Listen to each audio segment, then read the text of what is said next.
കോൺഗ്രസ് നേതാവ് പത്മിനി തോമസ് ബി.ജെ.പിയിൽ ചേർന്നു. പത്മജ വേണുഗോപാലിന് പിറകെ പത്മിനി തോമസ് കൂടി ബി.ജെ.പിയിൽ ചേർന്നതോടെ ഇന്നത്തെ കോൺഗ്രസിൽ നിന്നുള്ള ബി.ജെ.പിയിലേക്കുള്ള റിക്രൂട്ട്മെന്റ് പത്മിനി തോമസ് ആണ്. ഇനിയും കൂടുതൽ പേർ വരാനിരിക്കുന്നു എന്നുള്ള വാർത്തകൾ കൂടി അത്തരത്തിലുള്ള പ്രചരണങ്ങൾ വ്യാപിക്കുകയാണ്. ഇപ്പോൾ വിവരങ്ങളുമായി വിജിൻ വായന്തോട് തിരുവനന്തപുരത്ത് നിന്ന് ചേർന്നു. വിജിൻ, നേരത്തെ തന്നെ ഈ പത്മിനി തോമസ് ബി.ജെ.പിയിലേക്ക് ചേരുന്നു എന്നുള്ള വാർത്തകൾ പ്രചരിക്കുകയും ചെയ്തു. മാത്രമല്ല ഇന്നലെ കെ സുധാകരൻ വാർത്താസമ്മേളനം നടത്തി, കെ സുരേന്ദ്രൻ വാർത്താസമ്മേളനം നടത്തി പറഞ്ഞത് കൂടുതൽ UDF നേതാക്കൾ ബി.ജെ.പിയിലേക്ക് എത്തിച്ചേരുമെന്നുള്ളതാണ്. അതിലെ ആദ്യത്തെ ആളാണോ ഇന്ന് പറഞ്ഞതിൽ ആദ്യത്തെ ആൾ പത്മിനി തോമസ്? പത്മിനി തോമസ് ഈ ബി.ജെ.പിയുടെ തെരഞ്ഞെടുപ്പ് കമ്മിറ്റി ഓഫീസിലെത്തിയാണോ ഈ അംഗത്വം എടുത്തത്? ഒപ്പം തന്നെ പത്മിനിയുടെ മകനും ബി.ജെ.പിയിൽ ചേർന്നതായ വാർത്തകൾ വരികയും ചെയ്യുന്നു. എന്താണ് കൂട്ടിച്ചേർക്കാനുള്ളത്?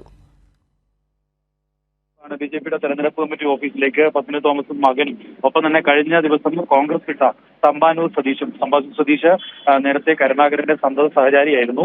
ഇവരുടെ ഏറ്റവും അടുപ്പമുള്ള ആൾ കൂടിയായിരുന്നു അദ്ദേഹം. ഇവരുടെ കോൺഗ്രസിന്റെ അവഗണനയിൽ പ്രതിഷേധിച്ചാണ് കോൺഗ്രസ് വിട്ടത്. അദ്ദേഹവും ഇപ്പോൾ ബി.ജെ.പി പാർലമെന്ററി പാർട്ടി ഓഫീസിലെത്തി അംഗത്വം സ്വീകരിച്ചിട്ടുണ്ട്.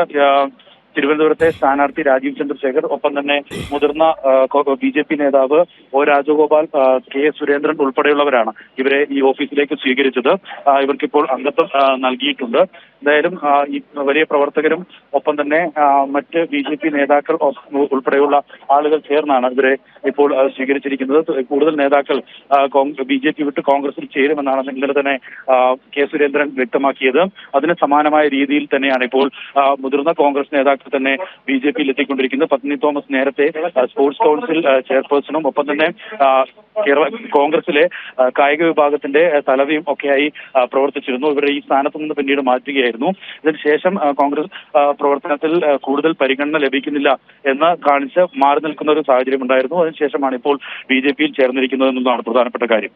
വിജിൻ, നേരത്തെ നമുക്കറിയാം ഈ തമ്പാനൂർ സതീഷ് കേരളത്തിലെ തിരുവനന്തപുരത്ത് തന്നെ പ്രധാന കോൺഗ്രസ് നേതാക്കളിൽ ഒരാളാണ്. കരുണാകരൻ അധികാരത്തിന്റെ ഭാഗമായിരുന്നപ്പോഴൊക്കെ കരുണാകരന്റെ സന്തത സഹചാരിയായിരുന്ന തമ്പാനൂർ സതീഷാണ് കഴിഞ്ഞ ദിവസം കെ സുധാകരനെതിരെ വലിയ തരത്തിലുള്ള ആരോപണങ്ങൾ ഉന്നയിച്ചുകൊണ്ടാണ് കോൺഗ്രസ് വിടുന്നതായി പ്രഖ്യാപിക്കുകയും ചെയ്തത്. കെ സുധാകരൻ ഫണ്ട് വെട്ടിപ്പ് അടക്കം നടത്തുന്നു എന്നുള്ള കാര്യങ്ങളാണ്. മാത്രമല്ല അന്ന് LDF-ലെ പല നേതാക്കൾക്കെതിരെയും പല ആരോപണങ്ങളും കെട്ടിച്ചമച്ചതിന് പിന്നിൽ കെ സുധാകരനാണ് എന്ന് തമ്പാനൂർ സതീഷ് പറയുകയും ചെയ്തു. ഒരുപക്ഷെ പത്മിനി തോമസിനേക്കാൾ വലിയൊരു നേതാവാണ് തമ്പാനൂർ സതീഷ് എന്ന് പറയാം. കാരണം അന്ന് ഐ ഗ്രൂപ്പിന്റെ വലിയ ഒരു ഭാഗമായിരിക്കും കരുണാകരന്റെ വിശ്വസ്തനും സന്തത സഹചാരിയുമായിരുന്ന തമ്പാനൂർ സതീഷ് ഉൾപ്പെടെയുള്ളവരാണ് പത്മിനി തോമസും ഒപ്പം തമ്പാനൂർ സതീഷ് എന്നീ രണ്ടുപേരാണ് ഇപ്പോൾ ബി.ജെ.പിയിലേക്ക് ചേർന്ന്. അതിന്റെ തത്സമയ ദൃശ്യങ്ങളാണ് ഇപ്പോൾ കണ്ടുകൊണ്ടിരിക്കുന്നത്. ബി.ജെ.പിയുടെ കേന്ദ്ര തെരഞ്ഞെടുപ്പ് കമ്മിറ്റി ഓഫീസിൽ ബി.ജെ.പി സംസ്ഥാന അധ്യക്ഷൻ കെ സുരേന്ദ്രൻ അടക്കമുള്ളവർ, ഒ രാജഗോപാലൻ അടക്കമുള്ളവരാണ് ഇരുവരെയും ഇപ്പോൾ ബി.ജെ.പിയിലേക്ക് സ്വീകരിച്ചിരിക്കുന്നത്. അതിൻ്റെ തത്സമയ ദൃശ്യങ്ങളാണ് കണ്ടുകൊണ്ടിരിക്കുന്നത്. പത്മിനി തോമസും ബി.ജെ.പി നേതൃത്വത്തിനെതിരെ വലിയ തരത്തിലുള്ള ആരോപണങ്ങൾ ഉന്നയിച്ചുകൊണ്ടാണ് ഇപ്പോൾ ബി.ജെ.പിയിലേക്ക്, കോൺഗ്രസ് നേതൃത്വത്തിനെതിരെ വലിയ തരത്തിലുള്ള ആരോപണങ്ങൾ ഉന്നയിച്ചുകൊണ്ടാണ് ഇപ്പോൾ ബി.ജെ.പിയുടെ ഭാഗമായി ചേർന്നിരിക്കുകയും ചെയ്തത്. കഴിഞ്ഞ ദിവസം കെ സുരേന്ദ്രൻ പറഞ്ഞതുപോലെ തന്നെ UDF-ലെ പ്രത്യേകിച്ചും കോൺഗ്രസിലെ പല നേതാക്കളും വന്നുകൊണ്ടിരിക്കുന്നു. ആ ഒഴുക്ക് തുടങ്ങി എന്നുള്ള അർത്ഥത്തിൽ തന്നെയാണ് പത്മജ വേണുഗോപാലിൽ തുടങ്ങിയ അനിൽ ആന്റണിയിൽ തുടങ്ങിയ ആ ഒഴുക്കിപ്പോൾ പത്മിനി തോമസ്, തമ്പാനൂർ സതീഷ് അടക്കമുള്ളവരിലേക്ക് എത്തിച്ചേർന്നിരിക്കുകയാണ്. സുരേന്ദ്രൻ പറഞ്ഞതുപോലെ തന്നെ കൂടുതൽ നേതാക്കൾ ഇനിയും ബി.ജെ.പിയിലേക്ക് എത്തുന്നു. ഈ പറയുന്നത് പോലെ തന്നെ കോൺഗ്രസിലേക്കുള്ള ബി.ജെ.പിയിലേക്കുള്ള റിക്രൂട്ടിംഗ് ഏജന്റാണ് കോൺഗ്രസ്. ഇന്നത്തെ കോൺഗ്രസ് നാളത്തെ കോൺഗ്രസ് അല്ല, ഇന്നത്തെ കോൺഗ്രസ് നാളത്തെ ബി.ജെ.പി അല്ല, ഇന്നത്തെ കോൺഗ്രസ് ഇന്നത്തെ ബി.ജെ.പി തന്നെയായി മാറുന്ന കാഴ്ചയാണ് ഇപ്പോൾ കണ്ടുകൊണ്ടിരിക്കുന്നത്.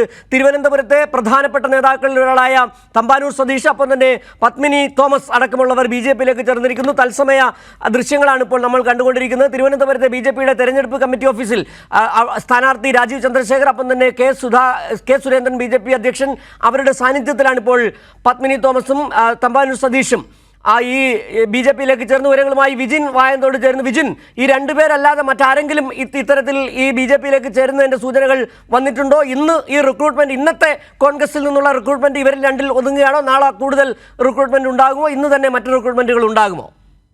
ഈ പത്മിനി തോമസിനും ഒപ്പം തന്നെ കോൺഗ്രസ് നേതാക്കൾക്കും, നിലവിൽ ബി.ജെ.പിയിലെത്തിയ കോൺഗ്രസ് നേതാക്കൾക്കും പുറമെ 5ഓളം വരുന്ന പ്രധാനപ്പെട്ട ജില്ലയിലെ നേതാക്കളുമായി നിരന്തരമായി ബി.ജെ.പി നേതൃത്വം ആശയവിനിമയം നടത്തിക്കൊണ്ടിരിക്കുകയാണ്. ബി.ജെ.പിയിൽ എത്തിക്കാനുള്ള ശ്രമം നടത്തിക്കൊണ്ടിരിക്കുകയാണ്. ആ നടപടി ഇപ്പോഴും തുടർന്നുകൊണ്ടിരിക്കുന്നത്. അതുകൊണ്ട് വരും ദിവസങ്ങളിൽ കൂടുതൽ കോൺഗ്രസ് നേതാക്കൾ ബി.ജെ.പിയിലേക്ക് എത്തും എന്നാണ് കെ സുരേന്ദ്രൻ നേരത്തെ വ്യക്തമാക്കിയിരുന്നത്. ഇന്നിപ്പോൾ പത്മിനി തോമസ് ആണെങ്കിൽ നാളെ മറ്റാര് എന്ന കാര്യത്തിൽ ഇപ്പോൾ ഒരു നിശ്ചയവുമില്ലാത്ത നിലയിലാണ് കോൺഗ്രസ് വിട്ട് ബി.ജെ.പിയിലേക്ക് എത്തുന്നവരുടെ എണ്ണം സൂചിപ്പിക്കുന്നത്. അത് പ്രധാനപ്പെട്ട നേതാക്കൾ തന്നെ എത്തുന്നു എന്നുള്ളതാണ് പ്രധാനപ്പെട്ട കാര്യം. നേരത്തെ സൂചിപ്പിച്ചതുപോലെ കെ കരുണാകരന്റെ സന്തത സഹചാരിയും എപ്പോഴും ഒരുമിച്ചുണ്ടാവുകയും ഒപ്പം തന്നെ ജില്ലയിലെ തന്നെ പ്രധാനപ്പെട്ട നേതാവുമായിരുന്നു തമ്പാനൂർ സതീഷ് എന്ന് പറയുന്നത്. കഴിഞ്ഞ ദിവസമാണ് പാർട്ടി വിടുകയും കെ സുധാകരനെതിരെ ഗുരുതരമായ ആരോപണങ്ങൾ KPCC ഫണ്ട് തട്ടിപ്പ് ഉൾപ്പെടെയുള്ള വിഷയത്തിൽ ഒപ്പം തന്നെ PCCക്കെതിരായി ആരോപണം ഉയർത്തിയ അന്നത്തെ DYFI നേതാവിനെ കോൺഗ്രസിൽ എത്തിച്ചതുമായി ബന്ധപ്പെട്ടൊക്കെ വലിയ തരത്തിലുള്ള അഴിമതി ആരോപണം കെ സുധാകരനെതിരെ ഉന്നയിച്ചിരുന്നു. ഇതിനുശേഷമാണ് ഇപ്പോൾ BJPയിൽ തമ്പാനൂർ സതീശൻ എത്തിയിരിക്കുന്നത്. നേരത്തെ കായിക വിഭാഗത്തിന്റെ ചുമതല വഹിച്ചിരുന്ന ആളാണ് പത്മിനി തോമസ്. ഒപ്പം തന്നെ മുൻ സ്പോർട്സ് കൗൺസിൽ ചെയർപേഴ്സൺ കൂടിയായിരുന്നു. ഇവരെയും മകനെയും കൂടി കോൺഗ്രസിൽ തിരുവനന്തപുരം ജില്ലയിൽ നിന്ന് എത്തിക്കുന്നതോടുകൂടി കൂടുതൽ നേതാക്കളെ കോൺഗ്രസിൽ നിന്ന് അടർത്തി BJPയിലേക്ക് എത്തിക്കാൻ ആണുള്ള ഒരു നീക്കത്തിലേക്ക് തന്നെയാണ് BJP ഇപ്പോൾ കടന്നിരിക്കുന്നത്. കൂടുതൽ നേതാക്കൾ ഇതുമായി ബന്ധപ്പെട്ട് BJPയിൽ എത്തും എന്നാണ് നേതൃത്വം ഇപ്പോഴും പറഞ്ഞുകൊണ്ടിരിക്കുന്നത്. എന്തായാലും കൂടുതൽ പ്രമുഖ നേതാക്കളുമായി BJP നേതാക്കൾ നിരന്തരമായി ആശയവിനിമയം നടത്തുന്നുണ്ട്. ശരി, വിജിൻ വായനോടാണ് തിരുവനന്തപുരത്ത് വിവരങ്ങൾ നൽകിയത്. പത്മിനി തോമസും തമ്പാനൂർ സതീഷും BJPയിലേക്ക് എത്തിച്ചേർന്നു. തിരുവനന്തപുരത്ത് BJPയുടെ കേന്ദ്ര തെരഞ്ഞെടുപ്പ് കമ്മിറ്റി ഓഫീസിലെത്തിയാണ് പത്മിനി തോമസിന്റെ മകനും തമ്പാനൂർ സതീഷും BJPയിലേക്കുള്ള അംഗത്വം സ്വീകരിച്ചത്.